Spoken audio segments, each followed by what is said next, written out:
Once upon a midnight dreary, while I pondered, weak and weary, over many a quaint and curious volume of forgotten lore, while I nodded, nearly napping, suddenly there came a tapping, as if someone gently rapping at my chamber door.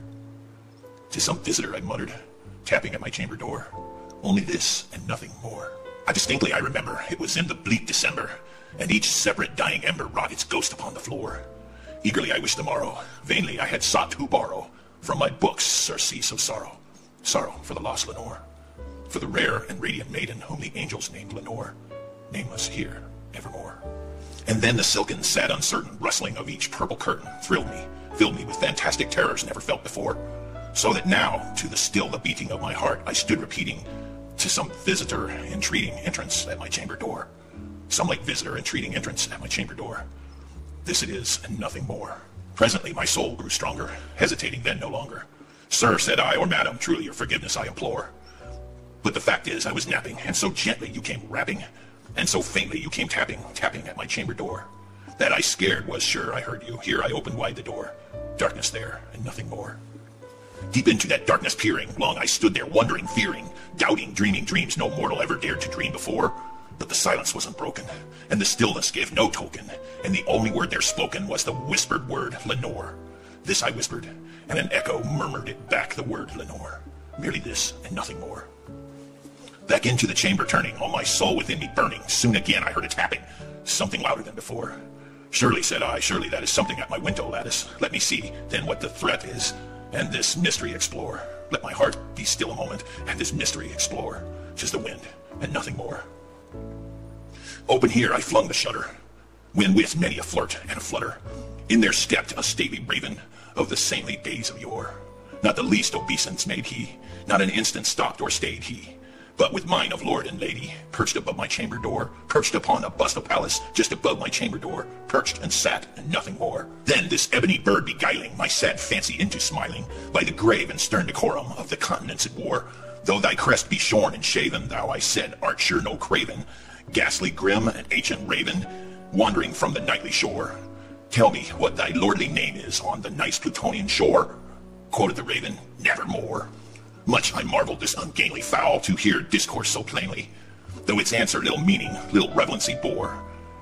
For we cannot help agreeing that no living human being ever yet was blessed with seeing bird above this chamber door, bird or beast upon the sculptured bust above his chamber door, with such a name as Nevermore. The raven, sitting lonely on that placid bust, spoke only that one word, as if his soul in that one word he did outpour. Nothing further than he uttered, not a feather than he fluttered, till I scarcely more than muttered, "Other friends have flown before. On the morrow he will leave me, as my hopes have flown before." Then the bird said, "Nevermore." Startled at the stillness broken by reply so aptly spoken, "Doubtless," said I, "what it utters is only stock and store, caught from some unhappy master, whom unmercifully disaster followed fast and followed faster, till his songs one burden bore, till the dirges of his hope the melancholy burden bore, of never, nevermore." But the raven still beguiling all my sad soul into smiling, straight I wheeled a cushioned seat in front of bird and bust and door. Then upon the velvet sinking, I betook myself to linking fancy unto fancy, thinking what this ominous bird of yore, what this grim, ungainly, ghastly, gaunt, and ominous bird of yore meant in croaking nevermore. I sat engaged in guessing, but no syllable expressing to the fowl whose fierce eyes now burned into my bosom's core. This and more I sat divining, with my bead at ease reclining on the couch's velvet lining that the lamplight gloated o'er. But those velvet violet lining with the lamplight gloating o'er, she shall press, nevermore. Methought the air grew denser, perfume from an unseen censer, swung by Shephrem, whose footfalls tinkled on the tufted floor. "Wretched," I cried, "thy God hath let thee, by these angels he hath sent thee, respite, respite, and depleth thee from thy memories of Lenore. Quaff, oh quaff this kind, nephew, and forget this lost Lenore." Quoth the raven, "Nevermore." "Prophet," said I, "thing of evil, prophet still, if bird or devil, whether tempest sent or whether tempest tossed thee here ashore, desolate yet all undaunted, on this desert land enchanted, on this home by horror haunted, tell me truly I implore, is there balm in Gildade? Tell me I implore." Quoth the raven, "Nevermore."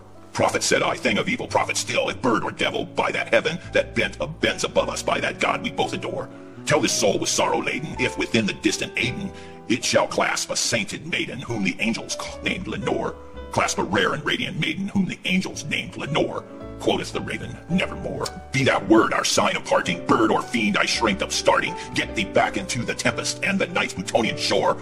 Leave no black plume as a token of that lie thy soul has spoken. Leave my loneliness unbroken, quit the bust above my door. Take thy beak from out my heart, and take thy form from off my door. Quoteth the raven, nevermore. And the raven, never flitting, still is sitting on the pallid bust of Pallas just above my chamber door. And his eyes have all the seeming of a demon that is dreaming, and the lamplight o'er him streaming throws his shadow on the floor. And my soul from out that shadow that lies floating on the floor shall be lifted nevermore.